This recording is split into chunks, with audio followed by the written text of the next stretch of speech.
they have a history with each other, and they have a history of overlooking that history. It's funny, you have people who work for a pro-business American administration accusing other people of doing business.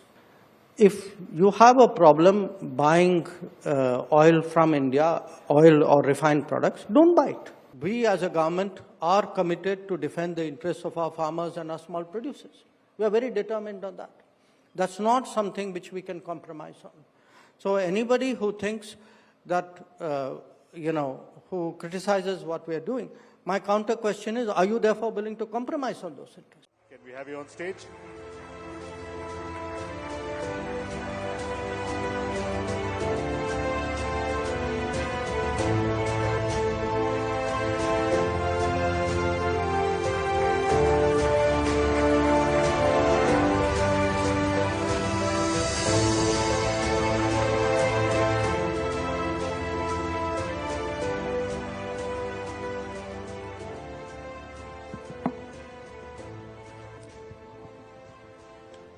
Good morning, Dr. Jaishankar.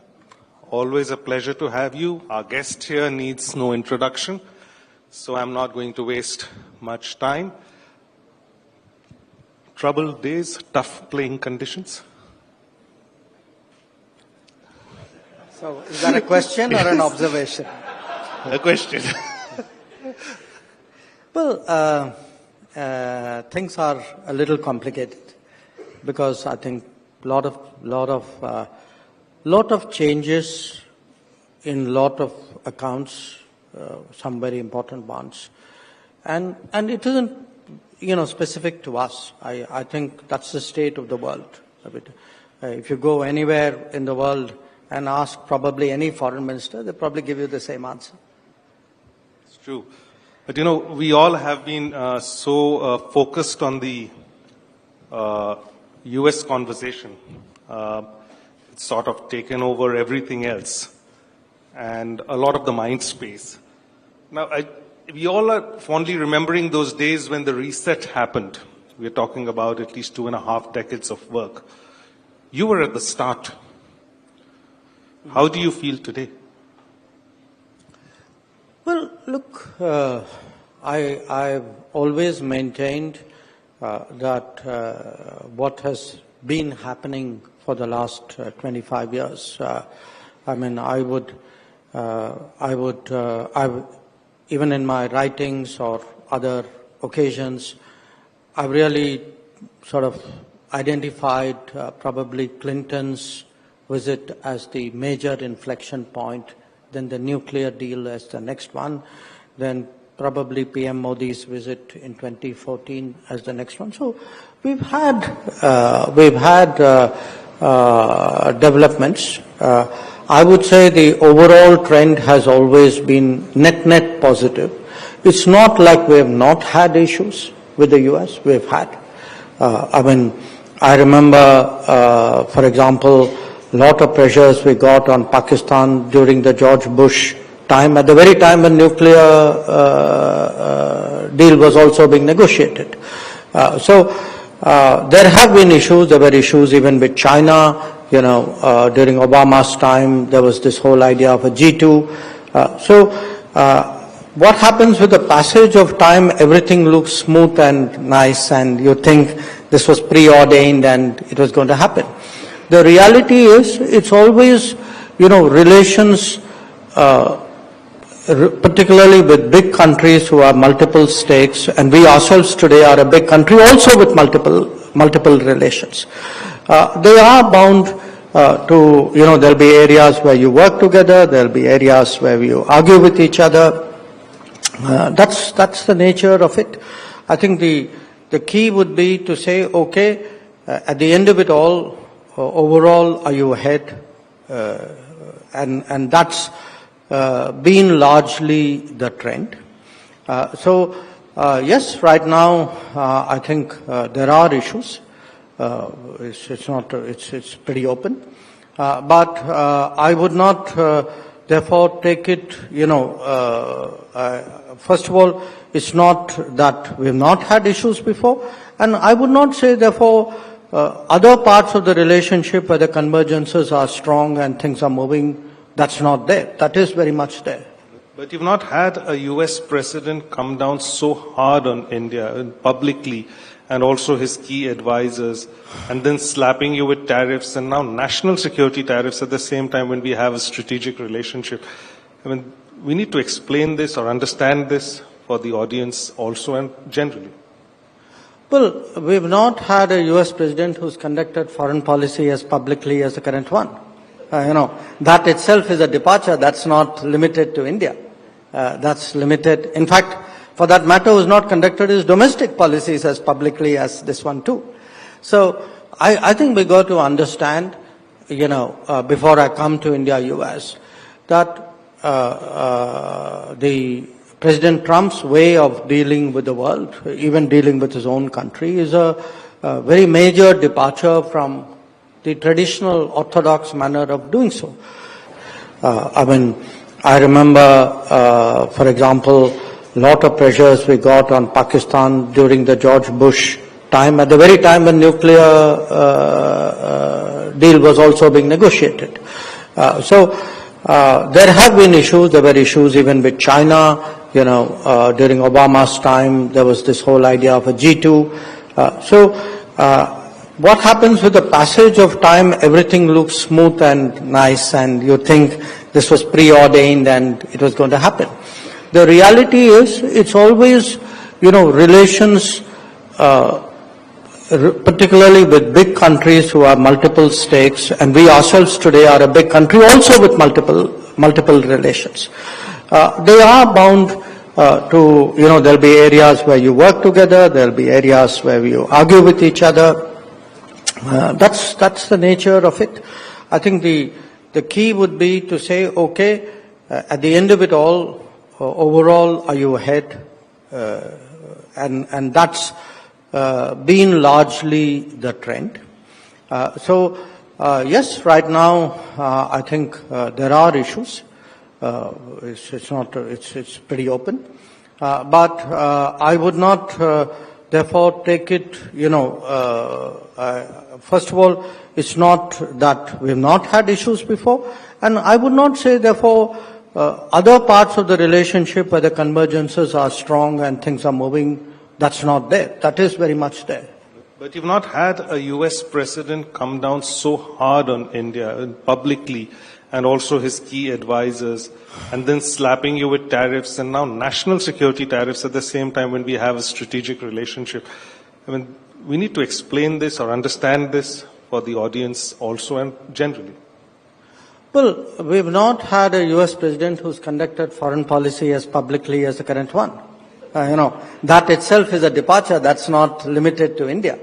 That's limited. In fact, for that matter, who's not conducted his domestic policies as publicly as this one too. So I think we got to understand, before I come to India-US, that the President Trump's way of dealing with the world, even dealing with his own country, is a very major departure from the traditional orthodox manner of doing so. I'm just giving you some examples. Say, the applications of tariff in this manner, even for trade, is novel. The application of tariffs on non-trade issues is even more so.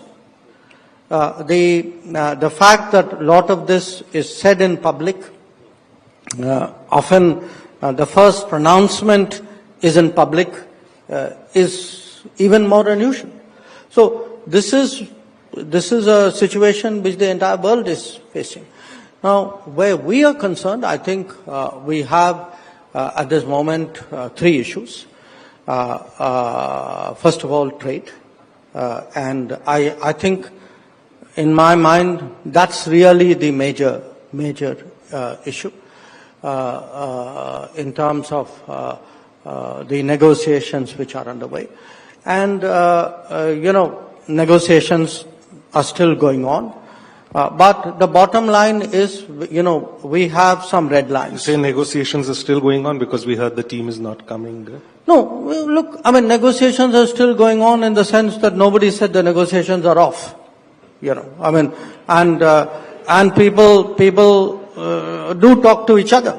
I mean, it's not like there's a kutti there. So look,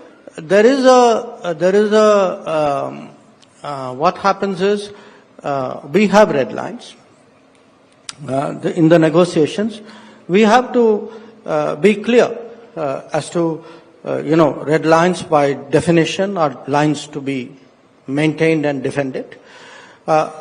Keeping that in mind, see what we get. And frankly, where we are concerned, the red lines are primarily the interests of our farmers and to some extent of our small producers. So when people pronounce that we have succeeded or failed or, where are you? The bottom line is, my counter question is, we as a government are committed to defend the interests of our farmers and our small producers. We are very determined on that. That's not something which we can compromise on. So anybody who thinks that, who criticizes what we are doing, my counter question is, are you therefore willing to compromise on those interests? Because I'm not. The second issue, in a way, is being presented as an oil issue. But why I say is being presented is because the same arguments which have been used to target India have not been applied to the largest oil importer, which is China, has not been applied to the largest LNG importer, which is the European Union. When people say we are funding the war or putting money in the coffers of Putin, India-European Union trade is bigger than India-Russia trade. So is American money not, European money not putting money into Putin's coffers? So, and if you look even at trade, look at countries You say they are getting more from Europe than from us? Is that the point? The overall Russia-EU trade is bigger than Russia-India trade. So my point is, look, if the argument is energy, there are bigger buyers. If the argument is who's trading more, there are bigger traders. If the argument is, by the way, percentage of increase, okay? Now, yes, some countries haven't increased the percentage because they've gone and bought oil from Iran, okay? To which also the Americans have objections. So my point, look, there is a certain inconsistency here. And if you look even at exports, I mean, India's exports to Russia have grown, but not that much. I can think of some other countries whose exports have grown dramatically after 2022. And if our exports have suddenly surged, you know what that means. You won't name those countries? I think go look at the trade statistics, it's pretty obvious. So here's my point. At the end of it all, I think there is a issue of decisions which we make in our national interest. That's our right. So in my business, we would say that's what strategic autonomy is about. And the third issue pertains to our own region, which is the issue of mediating. Since 1970s, for more than 50 years now, there's a national consensus in this country that we do not accept mediation in our relations with Pakistan. So here's my point. When it comes to the the interests of farmers, when it comes to our strategic autonomy, when it comes to opposition to mediation, this government is very clear. Our positions are there. If anybody disagrees with us, please tell the people of India that you're not prepared to defend the interests of farmers. Please tell the people of India you don't value strategic autonomy. We do. We will do whatever we have to do to maintain it. There are allegations which come from the other side of not just, purchase of oil, but profiting from oil. How do you respond to those accusations? Look, it's funny you have people who work for a pro-business American administration accusing other people of doing business. Okay, that's really curious. But here's the point. If you have a problem buying oil from India, oil or refined products, don't buy it. Nobody forced you to buy it. I mean, but Europe buys, America buys. So you don't like it, don't buy it. That's a good point.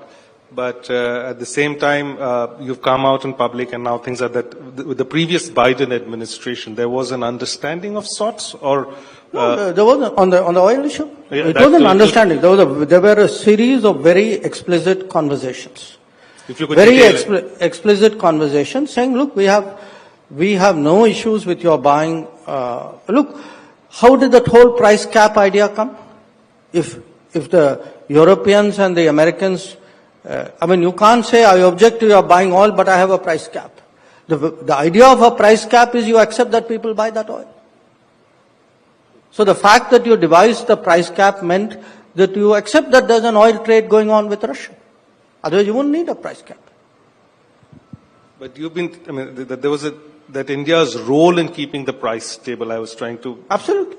there Look, were clear in- conversations on that? In 2022, there was deep nervousness because oil prices went up. There was great nervousness, international nervousness about the price of oil. And there was there were a set of conversations with different people in the American administration at that time that if India wanted to buy Russian oil, that's fine by us because it will stabilize the price of oil. And by the way, those, after January, there were no conversations with the current administration saying don't do that. And this never came up in any of the Nope. trade conversations? Never? Anybody ever asked you? No, I wasn't doing the trade. But no, it's not. Look, our trade conversations pertain to our bilateral trade. Our trade conversations did not, the trade conversations did not go into. But they are linking it, so they should have obviously. Yeah, but, as I said, that was not the case. There were no discussions on this issue before their position was made public. They've used the term national security tariff. We had Shashi Tharoor yesterday who called it sanctions. How do you look at national security tariff as just the way it has been framed and sort of pushing India in that? Param, I'm not going to get into definitional debates. My point is a very clear point, which is that we are buying oil to stabilize the oil markets. Yes, it is in our national interest. We have never pretended otherwise, but we also say it is in global interest. And you call it what you will. I don't think that is the relevant point.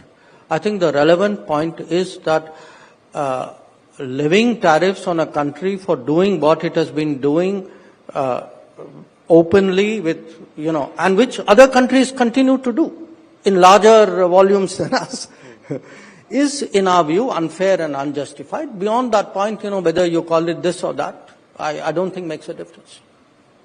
How do you see the road ahead? Well, I see the road ahead as, we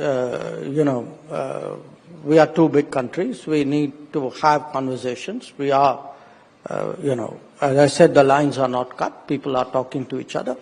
And we will see where that goes. We hear that an ambassador has been appointed. Yeah, I read about it too. No views yet on that? Look, I am a foreign minister. I don't comment on ambassadorial appointments of other countries. That too in public. No, but it's a good development in one way if you would get it. I'll leave that to you. But you were also, correct me if I'm wrong, sir, you were the first person to go into Kremlin after Alaska? Not as the first foreign minister. Yes. Foreign minister to visit Russia and I mean, I guess so.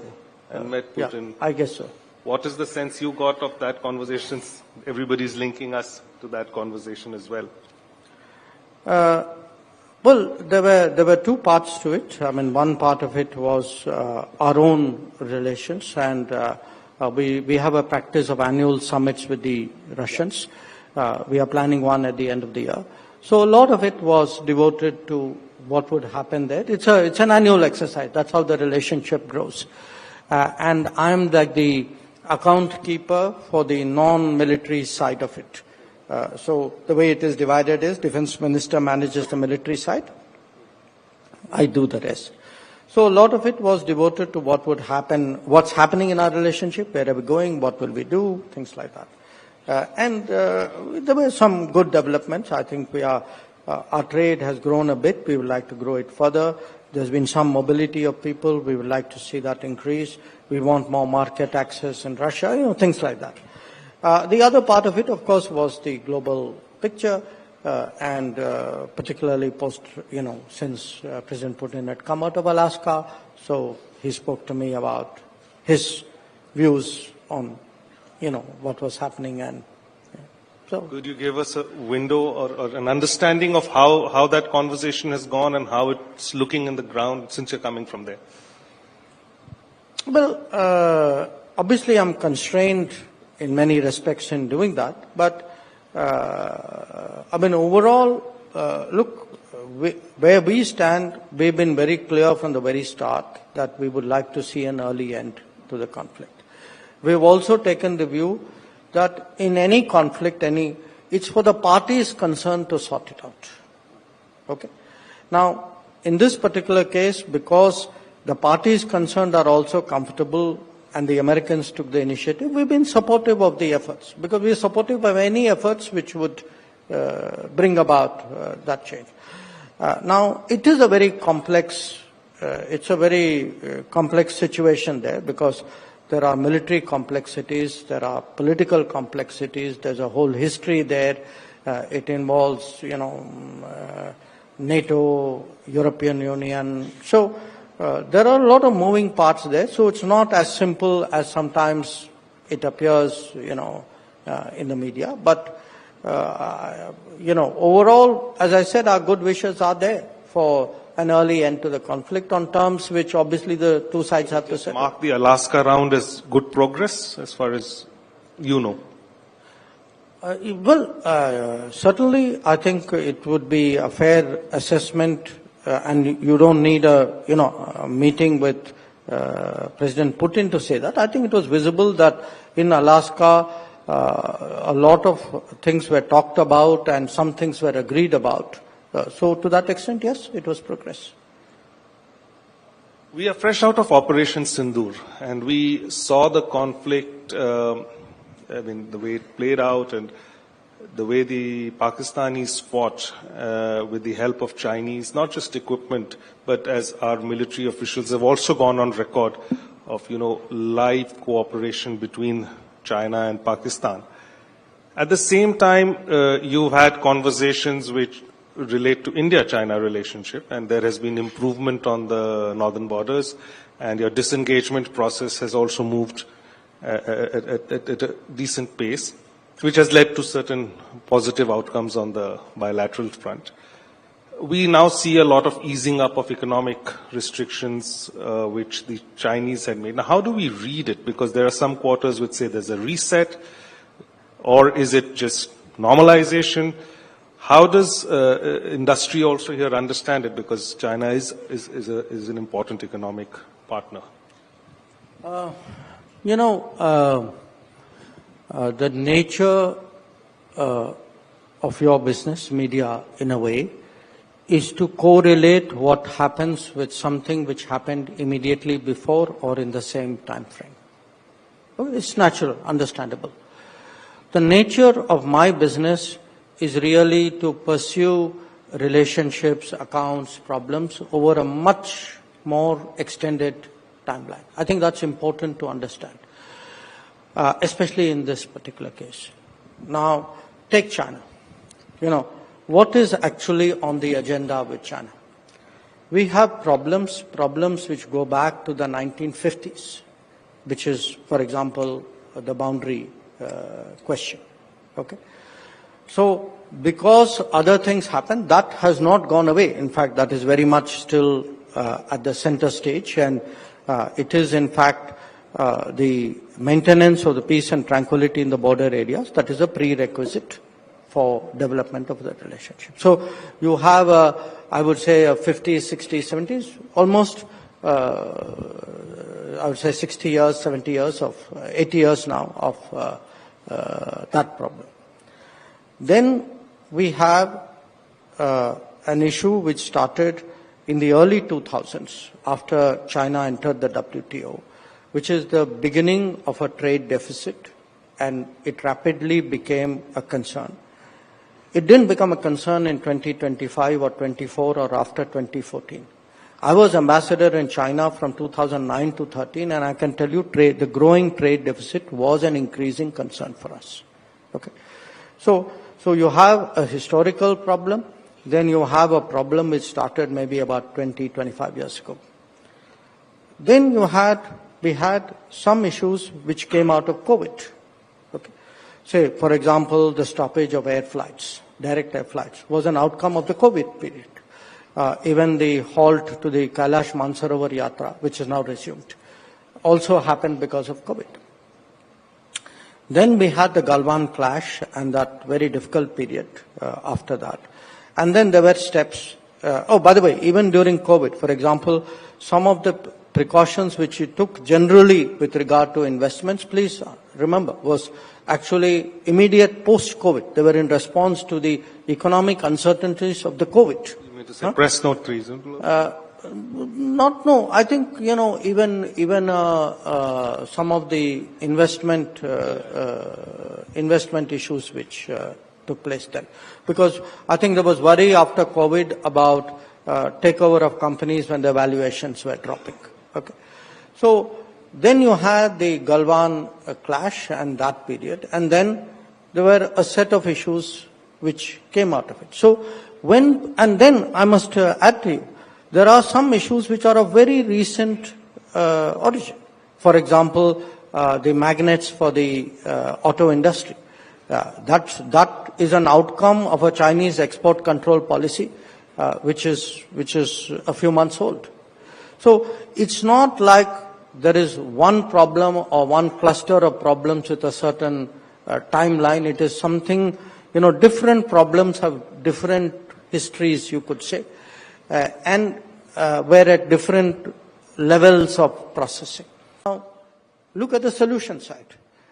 Again, you brought up Sindoor. You referred to the fact that now, given what is happening in the current state in the world, I would actually point out to the fact that much of what is happening now, or what was agreed to when Minister Wang Yi was here, was actually decided last October when President Xi and Prime Minister met in Kazan.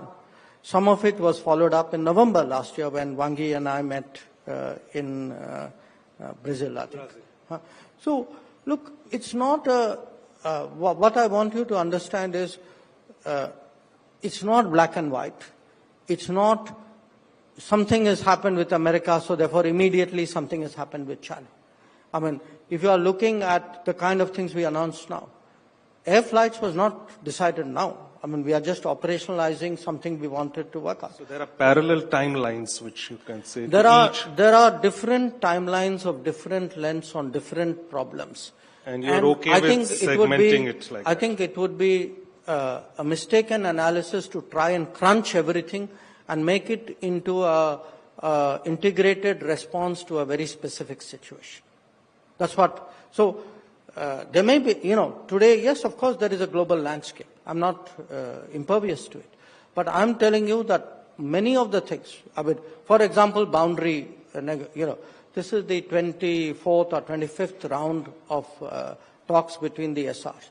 Now, what they decided on boundary has been actually a subject of conversation for multiple rounds, some of them for 15 years.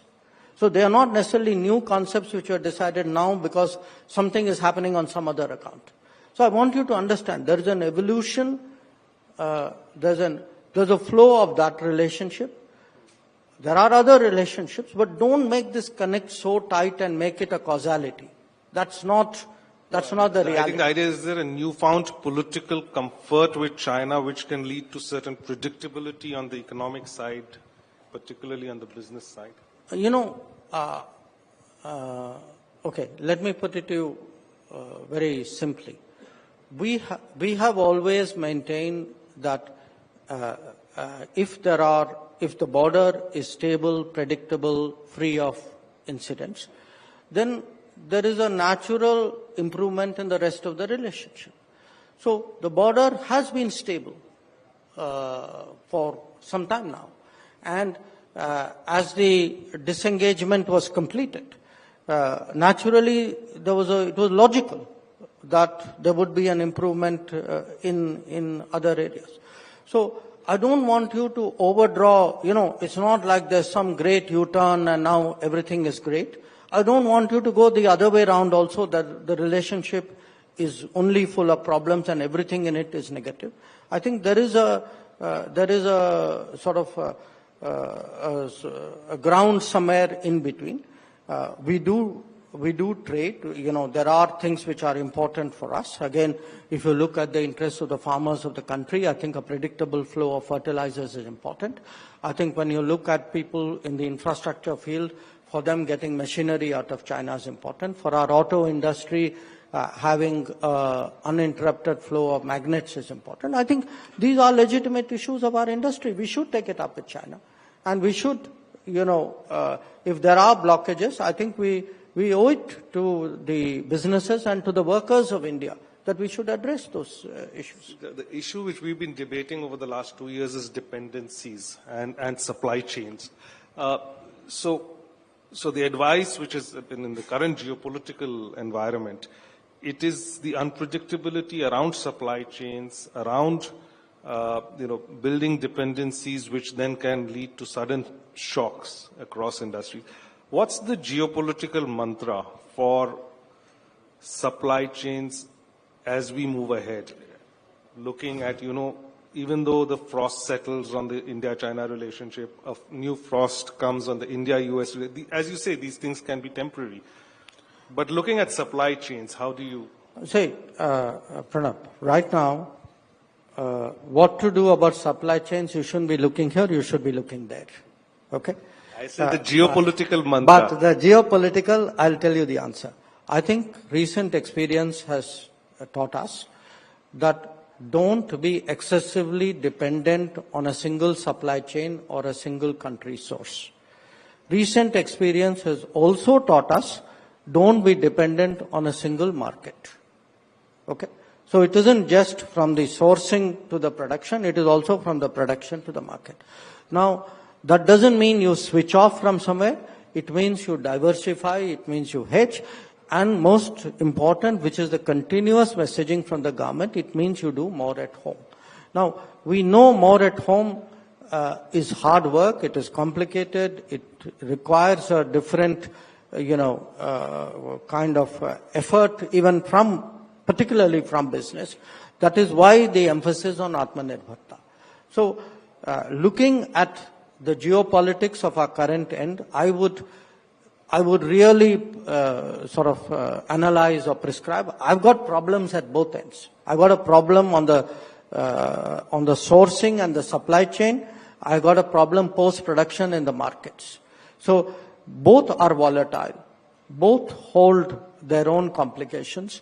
And the best way of dealing with both is to de-risk it by having multiple options of supply chains coming into India, multiple options of production going out of India, but most important in India, which has a greater ability to plug as many parts of the supply chain, and nobody can do it perfectly, I accept that, as possible.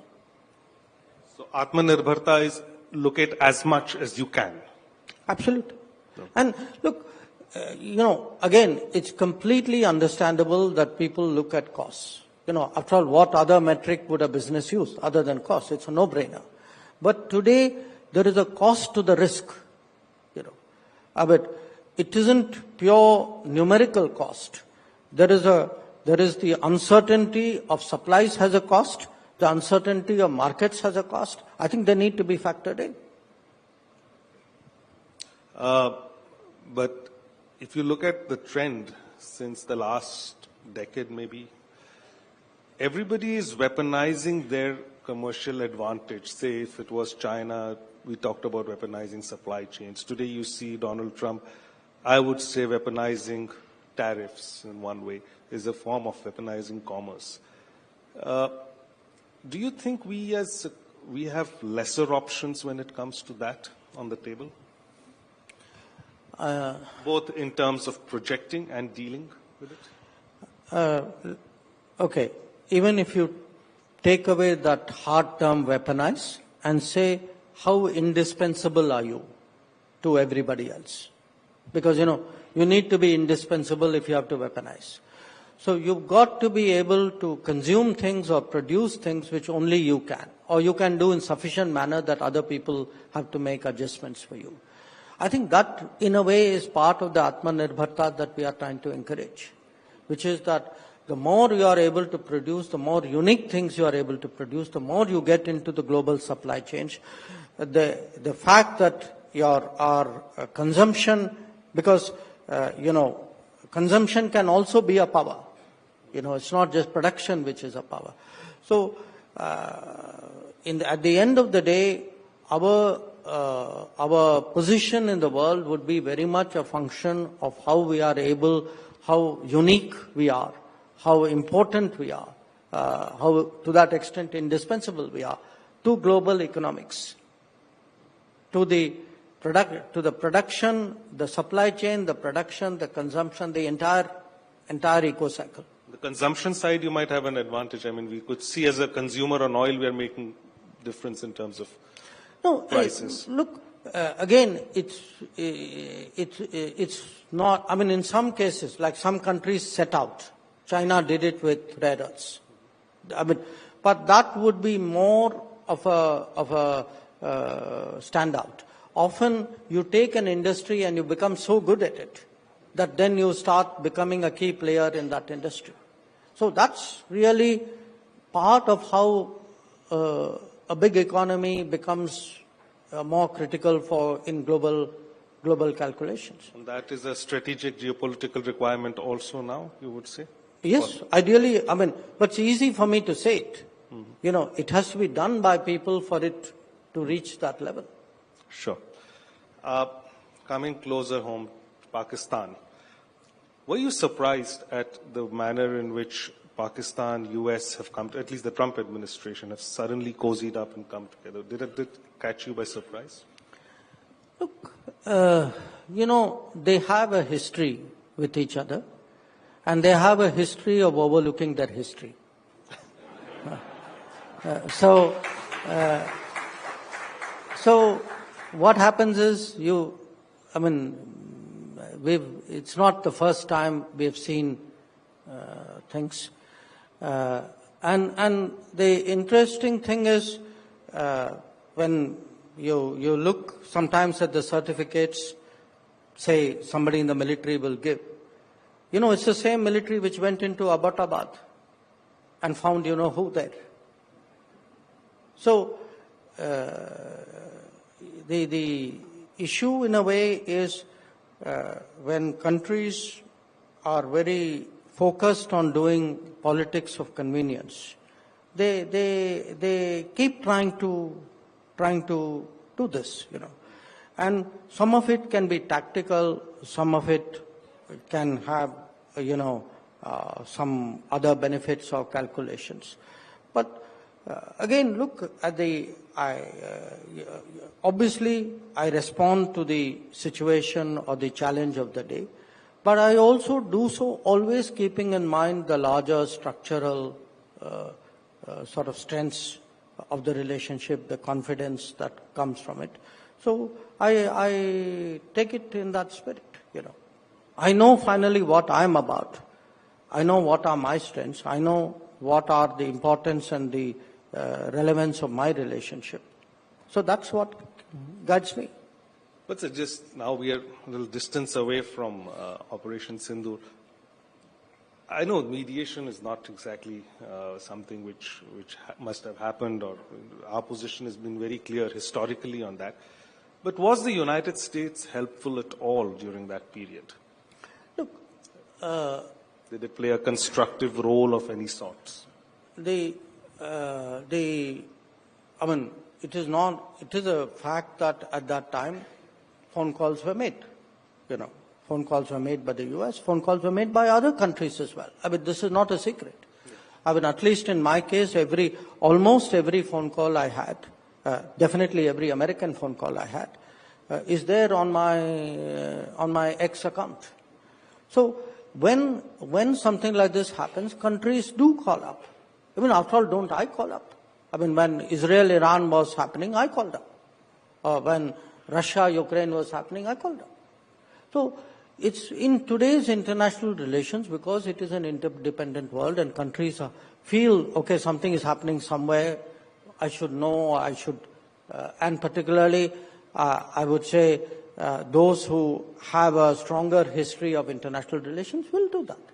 But, that is one thing. It is something quite different to assert mediation or to assert that an outcome which was negotiated between India and Pakistan was not negotiated between India and Pakistan, it was. And that was a consequence of military actions, the way it played out. Oh, absolutely. I mean, look, I've done this before, so you don't want me. I tell people that if on the 9th night we had, President Vance, Vice President Vance conveying that, the Pakistanis were going to do a big attack, and then 10th morning, the Pakistanis now ask for talking to DGMO. What happened in the intervening period? What happened in the intervening period was very bad things to their airfields. I mean, to me, the causality is very clear. The causality is a military happening. Ultimately, how does the course of conflict progress? Yes, it can progress through reason, but mostly it progresses through events on the ground.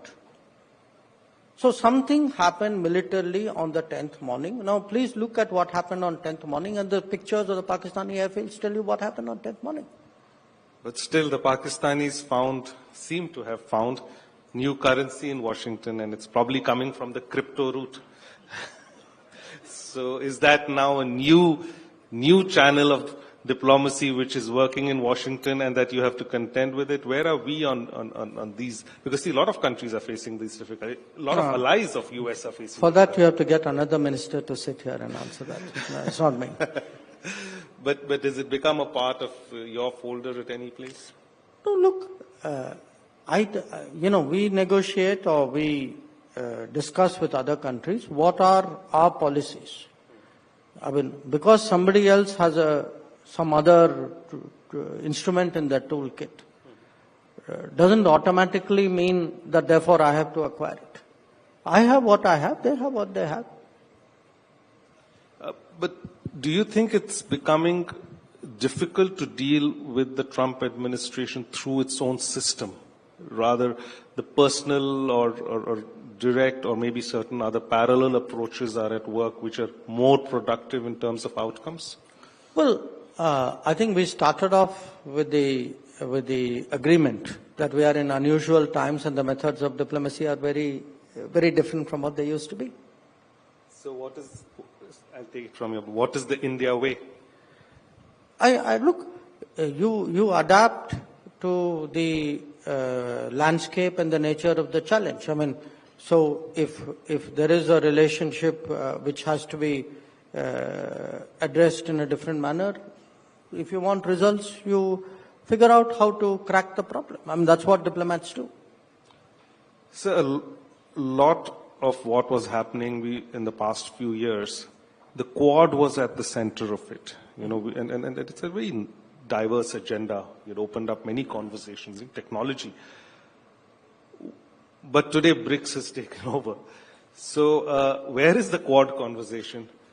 And these plurilaterals which you had so craftily put together, what's the fate? No, look, I'm not sure I agree with your question. I think the Quad is still the Quad, and the BRICS was always the BRICS. I mean, when we did the Quad, the BRICS didn't go away. And as Quad progressed, BRICS also progressed. So you are putting it almost as alternatives, whereas in fact it is a core belief of Indian foreign policy that countries like us should not be forced to, make binary choices. So we expect a Quad summit by the end of the year? We had a Quad foreign ministers meeting this summer, in early July, if my memory serves me right. After that, I think different parts of the system are talking to each other. So in between the Quad meetings are held. We haven't made further decisions about, what to do in Quad. So that's quite natural. I think in the case of BRICS came in the news partly because we had a BRICS summit, and partly because it came in the news because people put it in the news. So I think in the next week you'll probably see the Shanghai Cooperation Organization in the news because the meeting coming will to that. So it will, the news cycle moves as per the events of that time.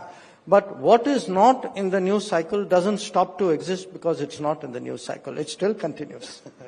So you're still sticking to the timelines agreed in the February visit of the Prime Minister to Washington?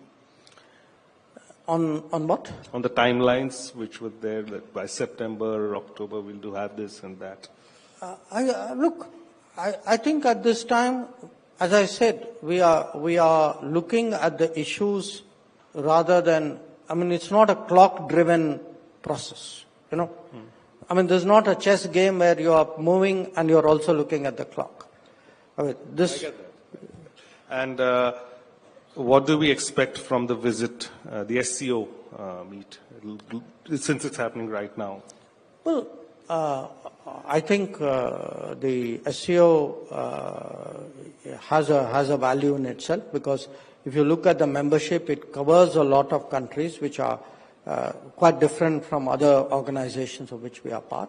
We are very much, we are an important constituent of the Eurasian landmass, and the SCO primarily devotes itself to that. SCO also has a particular, the original mandate of the SCO was to fight separatism and terrorism, and there were what were called three evils at that time. For us, because that is very much part of the overall threat scenario that we see, I think it's important that we are there, we make our presence felt, we shape the outcomes, and we say where we go. Do we expect a summit-level meeting with the Chinese over there on the sidelines? I think, the program for that would be announced in the coming days. All right. You've been very, very defensive than your usual front-footedness, but I guess times are such, and thank you for making time for us, even in a very difficult situation. And as I said, tough playing conditions. Wish you all the best, Mr. Jaishankar. Thank you once again for making time. Thank you.